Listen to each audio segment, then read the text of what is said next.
अस्सलाम वालेकुम students, once again class 9 mathematics के साथ।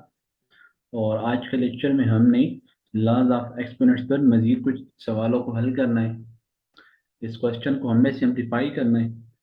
सिंप्लीफिकेशन का तरीका ऑलरेडी आप लोग सीख चुके हो। हम यहाँ पर लॉज ऑफ एक्सपोनेंट्स यूज करेंगे और इस सवाल को सिंप्लीफाई करेंगे।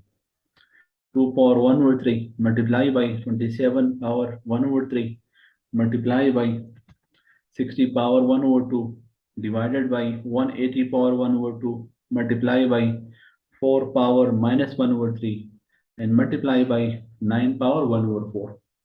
हमने इसको इतना सिंप्लीफाई करना है कि ये मजीद सिंप्लीफाई ना हो सके।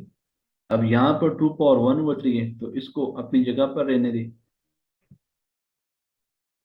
जबकि 27 है तो 27 को हम लिख सकते हैं 3 पावर 3, क्योंकि जब हम 27 लाना चाहेंगे इसे तो इस 3 पावर 3 का मतलब है कि 3 को मल्टीप्लाई करो 3 दफा, 3 × 3 टाइम। इसी तरह यहाँ पर 60 है तो 60 को अपनी जगह रहने दें, इसलिए कि यहाँ पर हमारे पास डिनोमिनेटर में 180 है तो हम इस 180 को प्रोडक्ट फॉर्म में लिखवा देंगे और इसकी प्रोडक्ट फॉर्म हमारे पास बन जाएगी 3 × 60 होल पावर 1/2 मौजूद है। क्योंकि हम जब 60 को 3 से मल्टीप्लाई करेंगे तो यहाँ पर आप लोगों के पास वापस 180 आएगा। और ये जो टर्म है 4, तो 4 को हम लिख सकते हैं 2² माइनस 1/3 मल्टीप्लाई बाई 9 था तो 9 बन जाएगा आप लोगों के पास 3² और इसके ऊपर पावर मौजूद है 1/4। अब अगर यहाँ पर देखा जाए तो ये भी 3 और ये भी 3, ये दोनों आपस में कैंसिल हो गए।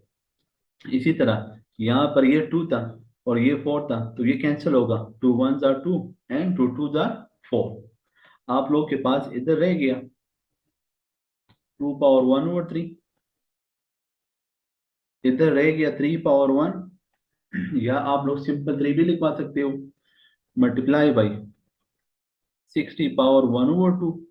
अब यहाँ पर ये दो नंबर प्रोडक्ट फॉर्म में है और इसके ऊपर पावर है, तो बाय लॉज ऑफ एक्सपोनेंट ये पावर जो होगा ये फर्स्ट नंबर पर भी होगा और ये पावर आप लोगों के पास सेकंड नंबर पर भी होगा, तो ये बन जाएगा 3 पावर 1/2 और मल्टीप्लाई बाई 60 पावर 1/2। अब यहाँ पर 2 और -1/3 तो आपस में कैंसिल नहीं हो सकता तो ये मल्टीप्लाई हो जाएगा, तो ये बन जाएगा -2/3 मल्टीप्लाई बाई, अब यहाँ पर आप लोगों के पास रह गया 3 पावर 1/2। अब यहाँ पर अगर आप लोग मजीद देखो तो इसमें ये जो 60 था और ये वाला 60 पावर 1/2 ये दोनों आपस में हो जाएंगे कैंसिल, तो आप लोगों के पास रह जाएगा 2 power 1/3, 3 power 1 and divided by 3 power 1/2, 2 power -2/3 और यहाँ पर आप लोगों के पास है 3 पावर 1/2। अब इनको हम ऐसे कर लेते हैं बाय लॉज ऑफ एक्सपोनेंट कि जब के पास जब डिनोमिनेटर से या नॉमिनेटर से कोई नंबर नॉमिनेटर से डिनोमिनेटर में आता है या डिनोमिनेटर से नॉमिनेटर में आएगा तो आप लोगों के पास जो पावर होगा उसका साइन चेंज होगा। तो हम उसी प्रॉपर्टी को यहाँ पर अप्लाई कर लेते हैं, 2 पावर 1/3 मल्टीप्लाई बाई 3 पावर 1, ये टर्म जब ऊपर आएगा तो इसका जो पावर होगा वो बन जाएगा -1/2। इधर आपके पास माइनस था तो ये बन जाएगा +2/3 और ये भी आप लोगों के पास बन जाएगा -1/2। 3 ऊपर आ गया तो पावर ऑब्वियसली आप लोगों के पास उसका साइन चेंज हो जाएगा। अब यहाँ पर देखें तो बाय लॉज ऑफ एक्सपोनेंट जब सेम बेस मल्टीप्लाई होंगे तो उनके पावर आपस में ऐड हो जाएंगे, तो 2 पावर 1/3 और 2 पावर 2/3 ये दोनों मल्टीप्लाई होकर इनके पावर आपस में ऐड हो जाएंगे, 1/3 प्लस 2/3 बन जाएगा। और सिमिलरली ये भी 3 था, ये भी आप लोगों के पास 3 और ये भी 3, तो ये भी आपस में मल्टीप्लाई होंगे तो इनके जो पावर होंगे वो आपस में ऐड होंगे। जो साइन होगा तो आप लोगों ने वही साइन भी उसके लिए लगाना होगा। अब यहाँ पर अगर आप लोग देखो तो इसका हम एलसीएम लेंगे, इसका एलसीएम आप लोगों के पास होगा 3, क्योंकि डिनोमिनेटर सेम में तो एलसीएम इसका वही आ जाएगा और नोमिनेटर आपस में हो जाएंगे 8, 1 + 2 मल्टीप्लाई बाई इसका भी हम यहाँ पर एलसीएम लेंगे लेकिन ये आप लोगों के पास 1 था, अब ये भी 1/2 और ये भी 1/2 है।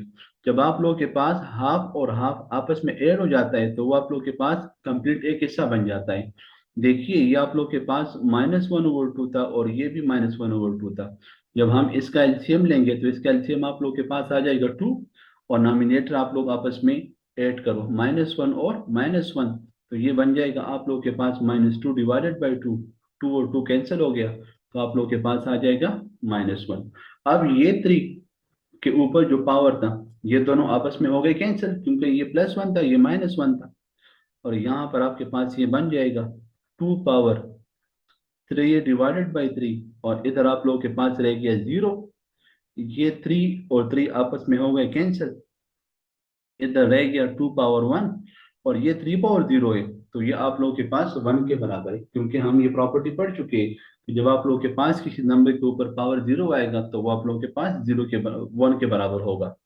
अब ये 2 पावर 1 या सिंपल 2 है, तो जब 2 आप लोग 1 से मल्टीप्लाई करोगे तो आप लोग के पास ये बन जाएगा 2, and which is the required result.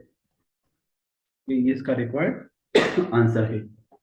अब इसी तरह हमारे पास एक और पार्ट है।